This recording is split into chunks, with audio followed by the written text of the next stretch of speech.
Hello, नमस्कार दोस्तों।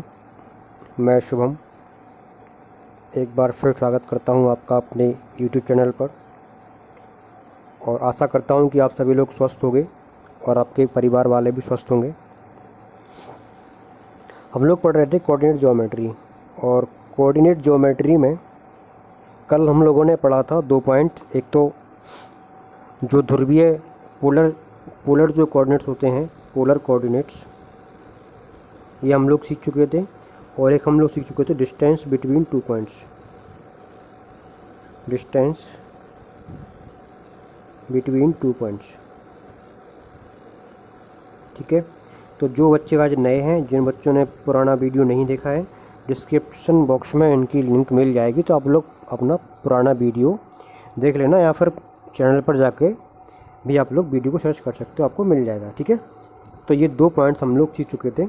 आज हम लोग सीखेंगे इसका 3rd पॉइंट और वो होगा आपका अंतः विभाजन या बाह्य विभाजन।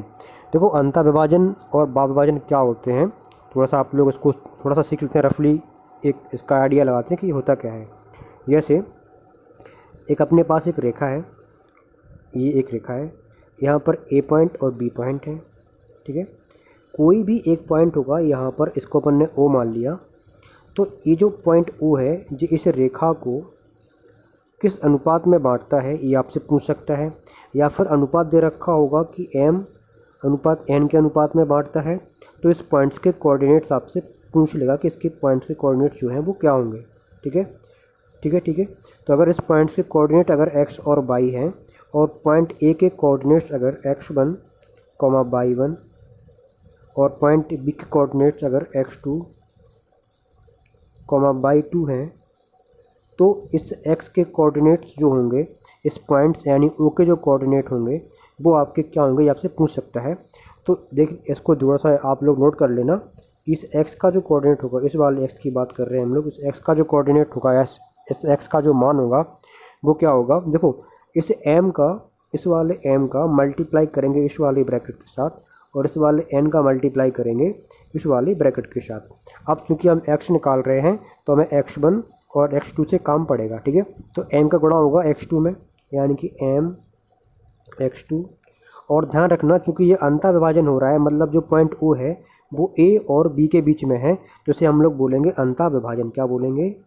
अंतः विभाजन, मतलब कि अंदर ही इसके विभाजन हो रहा है, बाहर विभाजन नहीं हो रहा है। पॉइंट्स के अंदर ही कोई पॉइंट है जो उनको विभाजित कर रहा है। तो m x2 plus n x1 upon m plus n। ठीक है, तो ये आपका आ गया x। इसी प्रकार से जब y की बात करें तो y के लिए हमें लेना पड़ेगा y1 और y2, तो m का मल्टीप्लाई होगा y2 में, तो m y2 plus n y1 बटे m प्लस n। तो ये जो 2 फार्मूले हैं, एक तो ये वाला फार्मूला और एक ये, मतलब x और y के कोऑर्डिनेट्स निकालने, x और y के मान निकालने के लिए ये 2 फार्मूले आपको लिख लेना है अपने नोट्स में, नोट्स बनाने जहाँ भी आप नोट्स बना रहे हो, और उनको याद कर लेना है। ठीक है, तो देखो दोस्तों, आपको क्या करना है, नोट्स आप लोग ज़रूर बनाएं। हम यहाँ पर आपको बेहतरीन चीज़ें पढ़ाएंगे, पूरा डिटेल में पढ़ाएंगे, कोऑर्डिनेट ज्योमेट्री हो या आपके आगे जो भी चैप्टर आएंगे एडवांस मैथ के, तो फुल डिटेल में आप लोग को पढ़ाएंगे हम, ताकि आपका कोई भी पॉइंट छूटे ना। तो इनके नोट्स आप लोग क्या करें, बनाते चलें साथ में, ताकि आपको कोई दिक्कत ना हो रिवीजन करने में। ठीक है, चलिए आगे बढ़ते हैं। अब थोड़ा सा इन 2 फार्मूलों से संबंधित जो सवाल बनते हैं, जरा अपन लोग उनको देख लेते हैं एक बार। ठीक है, तो क्वेश्चन आपका ये है, एक बिंदु है, सॉरी 2 बिंदु हैं, और कौन से 4 और -3 और एक है 8,5। ठीक है, को मिलाने वाले रेखाखंड को 3:1 के अनुपात में विभाजित, अंतः विभाजित करने वाले, कौन सा विभाजित, अंतः विभाजित करने वाले बिंदु के निर्देशांक आपको पता करने हैं। जैसे एक कोई ऐसे होगा, यहाँ पर कोई पॉइंट हम लोग मान लेते हैं P पॉइंट, जिसके कोऑर्डिनेट्स अपन ने अपने मन से मान लिए x और y, जिनके अपन को मान पता करने हैं। ठीक है, x और y के मान पता करने हैं। इसको अपन लोग मान लेते हैं A, और इसके जो कोऑर्डिनेट्स हैं वो आपको दिए हैं 4 - 3, और इसको हम लोग मान लेते हैं B, और इसके जो कोऑर्डिनेट्स हैं वो हैं आपके 8,5। ठीक है, तो हमें x का मान पता करना है। तो अभी हमने लिखवाया था फॉर्मूला कि जो x का मान होगा वो होगा आपका यहाँ पर जो अनुपात दिया था वो दिया था आपका 3 और रेशियो 1 का, यानी कि 1 पहुँच जाएगा यहाँ पर, 3 रहेगा यहाँ पर, ठीक है। तो क्या होगा, x वाले में इसका जो मल्टीप्लाई होगा वो होगा इसके साथ, और इसका जो मल्टीप्लाई होगा वो होगा इसके साथ, ठीक है, इस वाले के साथ। तो कर लेते हैं ज़रा। तो x का मान यानी कि 3 इंटू, चूँकि x निकाल रहे हैं तो मैं x1 और x2 लेने पड़ेंगे, तो इसका मल्टीप्लाई इसके x के साथ यानी कि 8 के साथ होगा, प्लस 1 का मल्टीप्लाई होगा 4 के साथ, अपॉन m1 m2 यानी कि 3 प्लस 1, ठीक है। और इसको सॉल्व करेंगे तो क्या हो जाएगा, 8 3 24, 24 और 4 28, 28 अपॉन 4, ये आएगा 7। तो x का मान अपन ने निकाल लिया 7। इसी प्रकार से जब y की बात करेंगे तो y क्या होगा, 3 का मल्टीप्लाई 5 के साथ तो 15, प्लस 1 का मल्टीप्लाई -3 के साथ तो क्या हो जाएगा अपना, -3 लिख दें डायरेक्ट उसको, -3 भाई, प्लस का पॉजिटिव और माइनस का ये तो -3, ठीक है, बटे कितना 3 + 1 यानी कि 4। तो ये कितना रहेगा अपना, ये रहेगा अपना 12/4, यानी आंसर कितना आ गया अपना, ये कट जाएगा इससे 3 बार। तो जो रेशियो अपना आ गया वो कितना आ गया, ये रेशियो जो है अपना, रेशियो अपना आ गया, अगर अपन x और y कोऑर्डिनेट्स की बात करें तो वो आ गया 7:3 का रेशियो, ठीक है। यही अपना आंसर इसमें हो गया, ठीक है। मतलब जो कोऑर्डिनेट्स, जो पॉइंट्स हम लोगों ने निकाले हैं वो आ गए अपने 3:7 के रेशियो में, ठीक है। तो ऐसे हम लोग को क्या करना है, जब भी आपको रेशियो दे रखा हो और आपको अंतःविभाजित वाले बिंदु आपको निकालना हो, तो हम लोग क्या करेंगे, इस x और y की कोऑर्डिनेट्स, जो इन x और y के जो मान हमें निकालने होंगे वो हम इस प्रकार से इसको निकाल लेंगे। ध्यान रखना, इसमें बीच में आपका प्लस का साइन होता है। अब यहाँ पर माइनस क्यों आया, क्योंकि हमने इसमें मल्टीप्लाई किया था, इस 1 का -3 में मल्टीप्लाई किया था, तो वो 1 × -3 तो वो -1 बन गया था, ठीक है। चलिए आगे बढ़ते हैं ज़रा। एक चीज़ और आप लोग समझ लो, जैसे कभी कभी क्या होता है, एक तो आपको अनुपात दे रखा होगा तो आपसे पॉइंट्स पूछ लेगा। कभी कभी क्या होगा, आपको इस रेखा पे आपको ए पॉइंट दे रखा होगा, ठीक है ना, मतलब इनके जो दोनों पॉइंट्स हैं वो आपको दे रखे होंगे, और कोई बीच वाला पॉइंट भी आपको दे रखा होगा कि ये पॉइंट आपको x और y दे रखा है, ये वाला आपको x1 और y1 दे रखा है, ये वाला आपको x2 और y2 दे रखा है, ठीक है। कभी कभी आपसे इसका रेशियो पूछ लेगा, इसका और इसका रेशियो पूछ लेगा। तो ऐसी कंडीशन में क्या करेंगे हम लोग, इसको m और इसको आप m और n मानते हो ना, तो क्या करो, देखो जैसे कि अगर हम बात करें कि अगर किसी चीज़ का रेशियो m और n है, ठीक है, किसी चीज़ का रेशियो m और n है, तो क्या हम इसको m/n अनुपात 1 कर सकते हैं, m/n अनुपात 1 कर सकते हैं। भाई जब आप दोनों तरफ फिर से अगर आप n और n का मल्टीप्लाई कर दो, आपको पता है कोई भी चीज़, अगर कोई भी चीज़ अनुपात में दे रखी हो तो आप उसमें कितने भी संख्या का गुणा करो या कितनी भी संख्या से भाग करो, उस पर कोई फ़र्क नहीं पड़ता है। तो हम क्या करते हैं, इसमें दोनों तरफ क्या करते हैं, अगर हम n से भाग कर दें, मतलब इसको भी n से भाग कर दें और इसको भी n से भाग कर दें, ये तो कट जाएगा, तो अपना m/n और इसके अनुपात में आ गया। अब इस चीज़ को हम मान लेते हैं लैम्डा, इस चीज़ को हम क्या मान लेते हैं, इसको हम लैम्डा मान लेते हैं, ताकि अपना सवाल थोड़ा सा आसान हो जाए। मतलब देखो क्या होगा, अगर लैम्डा अनुपात 1 होगा, अगर लैम्डा अनुपात 1 होगा तो आपको लैम्डा का मान निकालना आसान हो जाएगा, ठीक है, लैम्डा का मान निकालना आसान हो जाएगा। आपको m और n दो अलग अलग वेरिएबल्स के मान नहीं निकालने पड़ेंगे, ठीक है। बाद में हम लैम्डा और अनुपात 1 मान के इसको सॉल्व कर लेंगे, अनुपात निकाल देंगे, ठीक है। तो क्या करेंगे हम लोग, इसको लैम्डा और 1 का रेशियो इसको मान के चलेंगे हमेशा, लैम्डा और 1 का रेशियो हमेशा इसको मान के चलेंगे, ठीक है। अब सवाल में कैसे अप्लाई करना है, सवाल को देख लेते हैं एक बार। जैसे ये सवाल है अपना कि एक बिंदु -6 10 व 3, -8 को मिलाने वाले रेखाखंड को -4 और 6 किस अनुपात में विभाजित करते हैं, ये आपको पता करना है। मतलब एक इस प्रकार से अपनी रेखा है, एक बिंदु है -4, -6, जो इसको विभाजित करता है किन किन को, -6, 10, और 3 कॉमा -8 को विभाजित करता है। तो किस अनुपात में विभाजित करता है ये पता करना है। तो मान लेते हैं कि लैम्डा रेशियो 1 में इसको विभाजित करता है, लैम्डा रेशियो 1 में इसको विभाजित करता है। ठीक है, तो बस आप सॉल्व कर लेंगे और लैम्डा का मान निकाल देंगे। ठीक है, तो अगर हम किसी भी पॉइंट्स को ले लो, आप चाहे आप y वाला टर्म्स ले लो, चाहे आप x वाला टर्म्स ले लो, तो हम क्या कर रहे हैं, हम इसमें x वाला टर्म्स ले रहे हैं। देखो दोनों से ही लैम्डा का मान बराबर ही आएगा, उसमें कोई फ़र्क नहीं पड़ेगा। ठीक है, तो हमने ले लिया -x, यानी कि हमने ले लिया -4। तो -4 कैसे निकालते हैं, इससे लैम्डा का मल्टीप्लाई जो होगा वो इस तरफ वाले में होगा और इस 1 का मल्टीप्लाई जो होगा वो इस तरफ वाले में होगा। ठीक है, तो लैम्डा 3 लैम्डा, x को लिया ना तो 3 लैम्डा, और माइनस का देखो वैसे रहेगा तो प्लस का 1 इंटू माइनस का 6, तो ये बाद में हो जाएगा माइनस का, और माइनस का सॉरी लैम्डा प्लस 1 रहेगा। ठीक है, ऐसा रहेगा।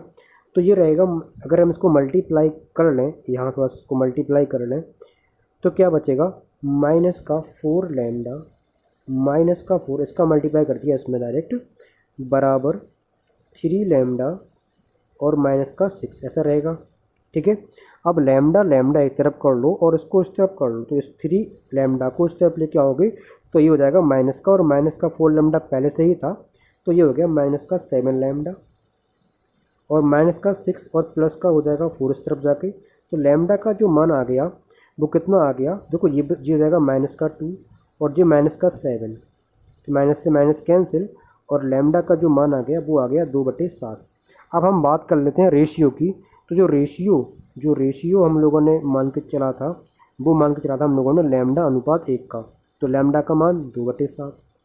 तो आंसर कितना आ गया अपने पास, 2:7 आपका आंसर आ गया डायरेक्ट इससे। ठीक है, तो ऐसे हमको सवालों को सॉल्व करना होगा। ठीक है भाई, ध्यान रखना इन चीज़ों को। तो जब भी ऐसा सवाल आए तो यही चीज़ आपकी बाह्य विभाजन में और अंतः विभाजन में दोनों में ही यही चीज़ आपकी लगने वाली है। ठीक है, तो उससे कोई फ़र्क नहीं पड़ेगा कि आपका जो अंतः विभाजित कर रहा है या आपको ये बाह्य विभाजित कर रहा है, इससे कोई फ़र्क नहीं पड़ेगा। ठीक है, क्लियर है इतना। चलिए आगे बढ़ते हैं।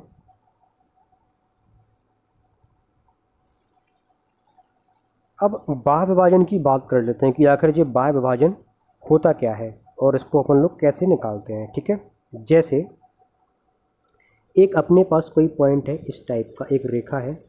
ठीक है, ए और बी ये 2 पॉइंट्स हैं, यहाँ पर है बी, यहाँ पर है ए, और इसके जो कोऑर्डिनेट, इसके जो मान है वो है आपका x1, या इसके जो कोऑर्डिनेट है वो x1 y1 है, इसके कोऑर्डिनेट x2 y2 हैं। देखो अब की बार जो विभाजित करने वाला जो पॉइंट होगा वो उस रेखा, यानी कि इन दोनों रेखाखंड से बाहर होगा, यानी यहाँ कहीं पर इससे होगा। तो यहाँ पर मान लेते हैं कि जो पॉइंट है P है और इसके कोऑर्डिनेट्स x और y हैं। ठीक है, x और y हैं। तो अब ये जो P पॉइंट है वो A और B को किस रेशियो में बांट रहा है, रेशियो का मतलब ये होगा इसकी बार कि इस A से लेकर P के पॉइंट की दूरी, ये वाली दूरी, और इस B से लेकर इस पॉइंट की दूरी, इसको हम लोग बात करेंगे। तो जो भी रेशियो दिया होगा वो हमें इनका ही रेशियो दिया होगा। मतलब अगर उसने बोला कि जो P पॉइंट है वो A और B कोऑर्डिनेट्स को 3:2 के अनुपात में बांट रहा है, तो इसका मतलब ये होगा कि अगर 3 ये होगा तो 2 आपका ये होगा। ठीक है, ऐसा करके ये होगा। तो अब इसके लिए जो फॉर्मूला होगा वो बनता है आपका x बराबर बनता है, करना आपको वही है, अगर ये m रेशियो n का रेशियो है,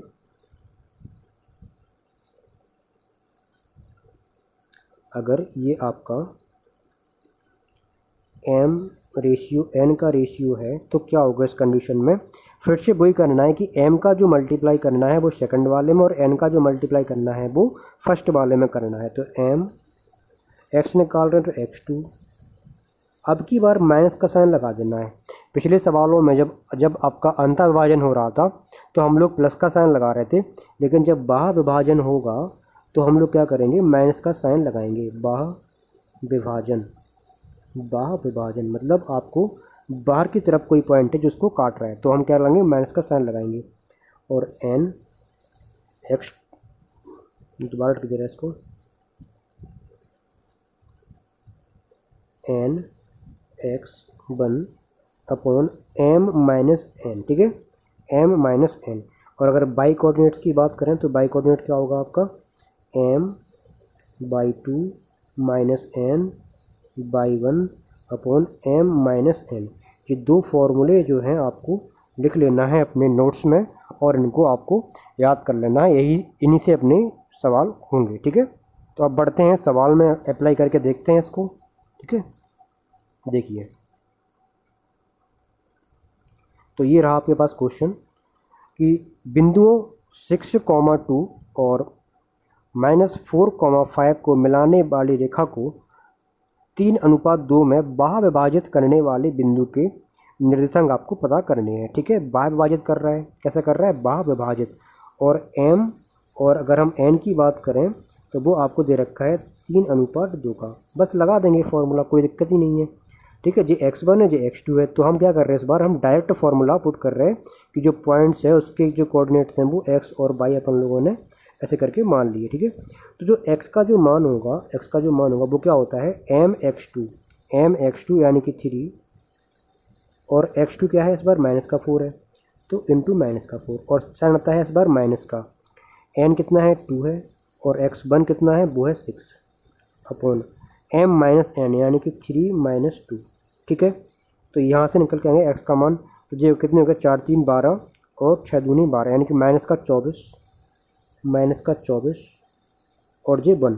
तो जो x का जो मान आ गया, वो आ गया -24, ठीक है। अब थोड़ा सा निकालते हैं बाई का मान, तो बाई का जो मान होगा m/2 यानी कि 3 × 5 माइनस n/1 तो यानी कि 2 × 2 अपॉन m1 माइनस m2 यानी कि कितना रहेगा, 1 ही रहेगा। तो ये रहेंगे 15 और जो रहेंगे 4, तो आंसर आ गया 11। तो जो x और y के जो कोऑर्डिनेट्स आ गए हैं वो आ गए हैं आपके -24 और 11, यही आपका आंसर हो जाएगा, ठीक है। ठीक है, तो आशा करते हैं आप लोगों को सवाल समझ में आ रहे होंगे अच्छे से, और आप लोग इसको लाइक और शेयर भी ज़रूर कर रहे होंगे, ठीक है। अगर आपको वीडियो पसंद आता है और आपको लगता है कि यूज़फुल है तो आप इसको शेयर ज़रूर करें, ठीक है। चलिए आगे बढ़ते हैं। अब ये तो आपको अनुपात दे रखा था और आपसे पॉइंट्स पूछ लिया, ठीक है। आगे देखते हैं सवाल में क्या है। जैसे कभी आपको बिंदु के निर्देशांक पूछ ले तो आप कैसे निकालोगे, जब आपको जो रेशियो है वो डायरेक्ट ना देकर, वो रेशियो जो है वो आपको डायरेक्ट ना देकर थोड़ा सा क्या बोले कि भाई सम विभाजित करता है। सम विभाजित का मतलब क्या होता है कि जो अब की बार जो m और जो n का रेशियो है वो कैसा है, वो 1:1 का है, वो 1:1 का है, ठीक है। तो अब इन सवालों को अपन लोग कैसे करेंगे, ज़रा इस पर हम लोग बात कर लेते हैं, ठीक है। ठीक है, तो है क्या, बिंदु के कोऑर्डिनेट्स निकाल रहे हैं तो x मान लेते हैं कोऑर्डिनेट्स को, तो x और y मान लेंगे। तो x का मान कैसे निकालेंगे भाई, n और x2 यानी कितना, a -7 माइनस m nx1 यानी कि 1 × 2 यानी कि 2, ठीक है। और m1 - m2 करते हैं तो अब क्या होगा बताओ। अब यहाँ से आपका क्या बन जाएगा, यहाँ पर 0 बन जाएगा। क्या बन जाएगा, 0 यहाँ से आपका बन जाएगा। तो अब आप सोचोगे कि इन सवालों को अब कैसे किया जाए, तो ज़रा देखो कोई दिक्कत वाली बात नहीं है। देखो ऐसा समझो, जैसे इसने बोला है कि ये जो पॉइंट्स हैं इनको जोड़ने वाली रेखा को सम विभाजित करने वाले बिंदु के निर्देशांक। अच्छा, अब की बार आपको ये नहीं दिया हुआ है कि जो विभाजित हो रहा है वो आंतरिक विभाजन है या फिर आपका बाह्य विभाजन है। तो आपने देखा कि अगर सम विभाजित होगा तो आप आंतरिक बाह्य विभाजन कैसे निकाल पाओगे, बाह्य विभाजन आप निकाल नहीं पाओगे इस तरीके से, ठीक है। तो जब भी इस टाइप के सवाल बन जाएं तो आपको क्या करना है, आप समझ जाना कि ये जो सवाल है ये आपका आंतरिक विभाजन का सवाल बनेगा। कैसा बनेगा, आंतरिक विभाजन का सवाल बनेगा, ठीक है। तो ऐसे आपको एग्ज़ाम में फंसने की ज़रूरत नहीं है। जब तक वो आपसे कहे नहीं कि जो विभाजन है वो बाह्य विभाजन है, तब तक आपको क्या करना है, आपको जो विभाजन है उसको आंतरिक विभाजन मान के चलना है, ठीक है। इस बात को आप नोट कर लेना। जब तक आपको वो एग्ज़ाम में ना कहे कि विभाजन आपका बाह्य विभाजन है, तब तक आपको सवाल को आंतरिक विभाजन लेके मान के चलना है। ठीक है, जब ये आंतरिक विभाजन होगा तब क्या होगा, तब x का जो मान होगा वो क्या होगा, तब x का मान आपका होगा m(x2) यानी कि m भी बन है और n भी बन है, तो x2 यानी कि -7, तो ये रहेगा -7, और इसमें आता है प्लस का साइन यानी कि n(x1) यानी कि 2/m1 plus m2। m1 plus n क्या होता है, m1 प्लस n क्या होगा अपना 2 हो जाएगा। ठीक है, 2। तो जो आंसर आएगा वो कितना आएगा, -5/2। ये आ गया अपना x का मान। ऐसे ही हम क्या करेंगे, y का जब मान पता करेंगे तो y के लिए m/2 यानी by2 कितना है आपके पास, 4 है, तो 1 × 4 यानी कि 4 ही रहेगा, प्लस n/1 यानी कि ये रहेगा -2। ठीक है, अपॉन m1 प्लस m2 यानी कि 2 ही रहने वाला है। ठीक है, तो ये 4 - 2 कितना रहेगा, 2/2, तो ये आ गया अपना 1, यानी कि जो कोऑर्डिनेट्स जो अपने आ गए वो आ गया x, y का जो मान आ गया वो आ गया -5/2, 1।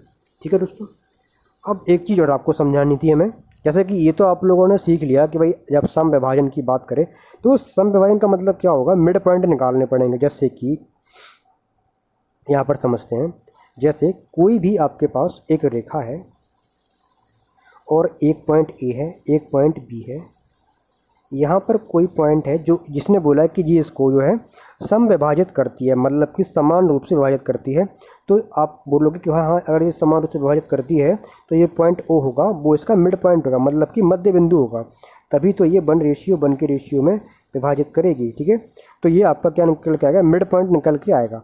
अच्छा, अब मिड पॉइंट देखो, इस सवाल में जो हम लोगों ने किया था मिड पॉइंट निकालने वाले जो सवाल हम लोगों ने अभी पिछला क्वेश्चन जो किया है उसमें हम लोगों ने x का मान कैसे निकाला था। अगर हम इसकी बात करें, अगर हम ये अपना x1 है, कलर चेंज, ये अपना x1 और ये अपना y1 है, और ये अपना x2 और ये अपना y2 है, तो अब अगर रेशियो 1 और 1 का है तो ये कैसे निकलेगा, ये आपको पता करना है। देखो कैसे करते हैं, चलो अगर हम इसको सॉल्व करें तो कैसे निकल के आएगा, देखो ऐसे, इस पॉइंट को ओ के जो कोऑर्डिनेट्स है इसको हम x और y मान लेते हैं, इसको हमने माना x और y, तो जो x का जो मान आएगा, वो आएगा आपका 1 × x2 प्लस 1 × x1, क्या आएगा 1 × x2 यानी कि x2 ही रहेगा, और 1 × x1 यानी कि x1 ही रहेगा, अपॉन में m1 और m2 यानी कि 2 रहेगा। ठीक है, इसी प्रकार से y की जब बात करें तो वो रहेंगे y2 प्लस y1/2। ठीक है, अब या तो आप इसको y1 प्लस y2 कर दो या x1 प्लस x2 कर दो, उससे कोई फ़र्क नहीं पड़ने वाला। तो हम क्या बोल रहे हैं कि जो x और जो y का जो अपन लोगों ने मान अभी निकाला है, क्या इसको अपन लोग मिड पॉइंट यानी कि मध्य बिंदु बोल सकते हैं, मध्य बिंदु बोल सकते हैं ना।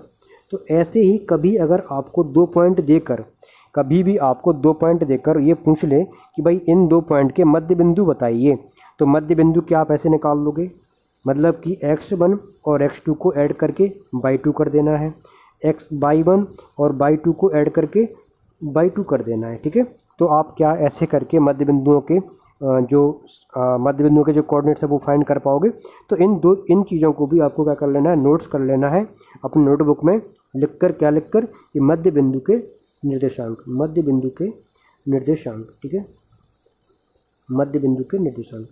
ठीक है दोस्तों, तो ऐसे ही कभी अगर कोई सवाल आए जिसमें मध्य बिंदु के कोऑर्डिनेट्स पूछें तो आप लोग ऐसे करके उनको निकाल लेना, इस फॉर्मूले को यूज़ करके आप उसको निकाल लेना। ठीक है, तो आशा करते हैं कि आज की वीडियो आप लोगों को पसंद आई होगी, और ऐसे ही टॉपिक बाइज टॉपिक हम लोग आगे बढ़ेंगे। कोऑर्डिनेट ज्योमेट्री में जितने भी टॉपिक्स से सवाल आते हैं वो सारे टॉपिक्स हम यहाँ पर आपको कवर कराने वाले हैं। तो अगर आपने अभी तक चैनल को सब्सक्राइब नहीं किया है तो आप सब्सक्राइब करें और बेल आइकन को प्रेस करें, ताकि आपको नए आने वाले वीडियोस की नोटिफिकेशन मिलती रहे, और रोज़ आपके वीडियो, डेली आपका वीडियो, एक ना एक टॉपिक का आपका वीडियो आता रहेगा। ठीक है, तो इस लॉकडाउन में पूरे एडवांस मैथ हमको ख़त्म करनी है, और एडवांस मैथ ख़त्म करने के बाद दोबारा से फिर से अर्थमेटिक एक नए वे में कुछ नए सवालों के साथ हम लोग शुरू करेंगे। ठीक है, तब तक आप लोग अपना ख्याल रखिए, वीडियो देखते रहिए, पढ़ते रहिए और घर पर रहिए। धन्यवाद।